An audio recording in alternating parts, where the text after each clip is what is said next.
welcome back sa ating YouTube channel mga katropa. So, ito na yung ating mga alagang baboy. Ibig sabihin nito, grower stage. So, napakalapit na at dalawang sako pa yung ipapakain natin sa bawat isa sa kanila para tuluyan nating maibenta. Pero mga katropa, mayroong mga challenges na kinakaharap ngayon ng mga magbababoy. Ito yung pagbagsak ng presyo ng live weight. Ibig sabihin, sa Iriga, nakausap ko kanina yung isa kong kaibigan, 120 na lang ang per kilo ng live weight. Kapag ganyan mga katropa, medyo malaking challenge at dagok yan sa mga magbababoy, lalong-lalo na sa mga backyard hog racer. Mga katropa, ito yung yung routine natin pagkagaling natin sa trabaho. Tayo nga yung nagpapakain ng mga alaga natin na baboy. And eto nga, pangalawang araw na nila sa grower stage mga katropa, full blast na grower. And talagang nakikita natin yung magandang resulta sa pangkatawan ng ating mga alaga. Simple lang mga katropa. Ibig sabihin na ito, nasa 83 days na sila na since birth. And ibig sabihin lang nito 47 days na sila dito sa ating babuyan. 40, 50, 60, 70. Ayan, tama. Happy tayo at nakapag-alaga na naman tayo ng mga alagang baboy. Pero mga katropa, isa sa mga malaking dagok nga is yung ano nga ba ang kahihinat na ng mga hog racer dito sa Pilipinas kung 120. Sa 120 mga katropa, hindi na kayang kumita ng magbababoy. Kahit anong paraan pa yung gawin nila, ibig sabihin, kahit na magpakain pa sila ng mga puno ng saging na yung katawan ng saging mga katropa, medyo mabigat na yan. Kasi hindi naman purong puno ng saging ang ipapakain mo lang araw-araw. Ibig sabihin nga nito mga katropa, sa pagpili pa lang natin ng grower na feeds, gumastos na tayo ng 3,700 mahigit. Ibig sabihin, medyo mabigat na rin yung initial cost. So, halimbawa, bibilhin mo yung piglets ng 4,000 nga, di ba? And kung kailangan pa natin ng dalawang sako, so halos mga 12 to 14k yung gagastos ng magbababoy. Ibig sabihin kung 120 per kilo, mapalaki mo yan ng 100 kilos, halos lugi ka pa mga katropa ng 500 pesos o 1,000 pesos sa bawat isang baboy. Pero hindi pa naman tayo magbebenta, siguro abutin pa itong mga katropa ng mga 2 months pa at bago tayo magbenta. Pero masakit na katotohanan sa mga hog racer na para silang na-hold up sa sarili nilang babuyan sa negosyong mahal nila at sa negosyong gusto nila. So sana matugunan talaga yung mga sitwasyon na ganyan kasi malaki ang hirap ng mga magbababoy and sa pag-aalaga ng baboy mga katropa. Ibig sabihin nito, kailangan kumita rin ang magbababoy kasi yung effort nila mga katropa, parang nangyayari is yung mga nag-aalaga ng baboy, tagapag-alaga lang sila na hindi binabayaran at hindi nababayaran yung effort na ina-exert nila para mapalaki yung baboy. Ibig sabihin, ang kumikita lang dito is yung nasa circulation. Ibig sabihin, yung mga nagtitinda ng feeds, gumagawa ng feeds, and yung nagdi-deliver ng feeds mga katropa. Pero yung tunay na nahihirapan at yung tunay na aktibo sa pagpapalaki at pag-aalaga ng baboy na matiyak na ligtas ito and mapalaki ng tama, makakain sa araw-araw, hindi nako-compensate yung effort nila sa pag-aalaga mga katropa sa 120 na presyuhan. So, sa tingin ko mga katropa, hindi makatuwiran yung 120 na presyuhan kasi nga talagang mabigat na yan sa mga magbababoy. Sana magawa ng paraan lang mga katropa. Ito nga mga katropa, ayan, ito yung bagong salta dito naman sa ating manukan. So kanina mga katropa, masyadong matamlay itong isang manok na yan, sobrang liit, sobrang cute. Nabili ko to mga katropa kahapon, black astrolol at saka itong mga brown naman may lahi rin yan, parehas na mga babae. So dito ko muna sila nilagay sa bakanteng kulungan ng aking babuyan hanggang sa mabilhan ko sila at magawan ng mga katropa, yung kanilang yung kanilang chicken pen. Ayan.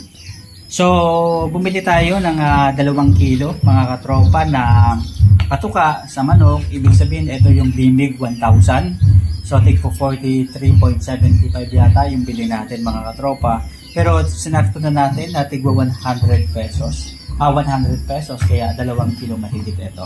So, happy tayo na bili natin kasi maraming mga nakatambay na nagtitinda ng ganito. Galing pa raw sila ng mga katropa ng Bulacan. And bumili nga tayo mga katropa.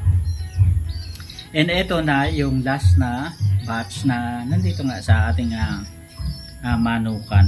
Bagong batch pala dito sa ating manukan. So happy tayo kasi healthy yung nabili natin.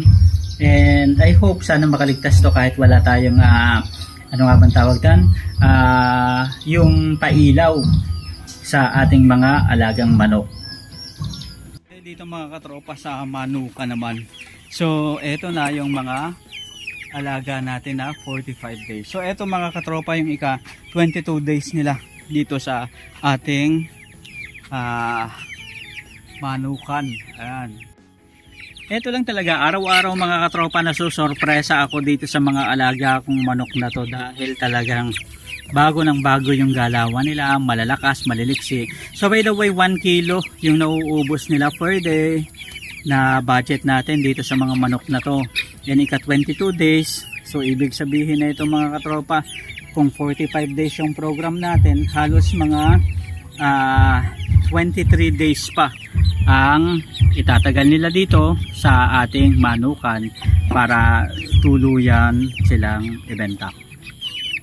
So ibig sabihin kung 22 days, 1 kilo per day, hindi ko alam kung hanggang saan ang aabutin na laki nito. Pero ang sabi sa akin mga katropa nung mga katropa natin na nag-aalaga ng manok is halos mga 3 kilos to 4 kilos ang pwedeng ipakain sa mga manok na katulad nito hanggang sa sila ay tuluyang lumaki. Pero happy naman tayo mga katropa sa resulta kasi talagang kitang-kita naman yung paglobo ng kanilang mga pangangatawan and nakita natin yung changes at pagbabago nga. And eto nga mga katropa, magpapakain na tayo. So eto, so Bimig 2,000. Ayan, 43 pesos kung hindi ako nagkakamali mga katropa, nalimutan ko na. And 1 kilo per day. And yung ginamit natin sa baboy kanina, Primoxil, Tylosin, Paracetamol, Primoxin powder, antibacterial. So maglalagay din tayo dito sa painumin nila mga katropa para at least maging maganda yung kanilang paglaki. So ito mga katropa, nakakatuwang tingnan at buong buo na yung pagkain ng ating mga alaga. So ito rin yung nilagay natin naman dito. So ang nilalagay natin dati is yung multivitamins na may kasamang electrolytes. Ngayon naman is may kasamang Tylosin na Primoxil. Ayan. So nakita nyo mga katropa kung gaano kaganang kumain itong mga alaga nating 45 days chicken. Ito na yung 22 days nila dito sa ating manukan mga katropa. So ang gaganda na nilang tingnan and nakita natin yung pagbabago talaga sa kanilang katawan. Grower stage na rin itong mga alaga nating manok mga katropa. And 23 days na lang okay na to. Ayan.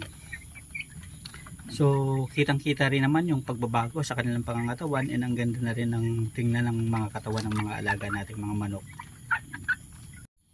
Ang ganda na rin tingnan mga katropa yung mangga na ano nga natin. Ayan, papaya mango. At ito namang isa mga katropa is Carabao mango and Indian mango. So ito Carabao mango din mga katropa. So ito dadalhin natin dun sa kabila para at least yung tumubo kasi na sanga is tinuka-tuka ng mga manok para hindi tukain ng mga manok na nakagala. So yan mga katropa, iwanan muna natin tong mga alaga nating manok dito na 45 days. Ito guys, tinaas na naman natin itong mga manok natin. Yan dito, unti-unti na silang tumutuka. So bali ito yung 2 days nila dito sa ating baboyan, manukan. And mga katropa, ito yung pang second day, fourth day simula nang ipinanganak sila mga katropa. Ayan. So, ang gaganda na. Tumutukan na sila mga katropa.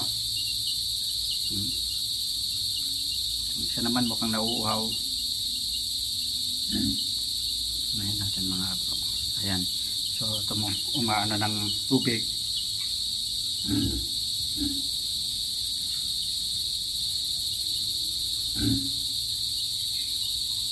So bukas mga katropa, bibilhan natin to ng painuman ng tubig at saka yung kainan talaga nila para at least hindi ganito na ano sila pakalat-kalat. And bibilhan din natin ng tingnan natin kung ano yung pwede nating bilhin na ano nila, na cage nila mga katropa.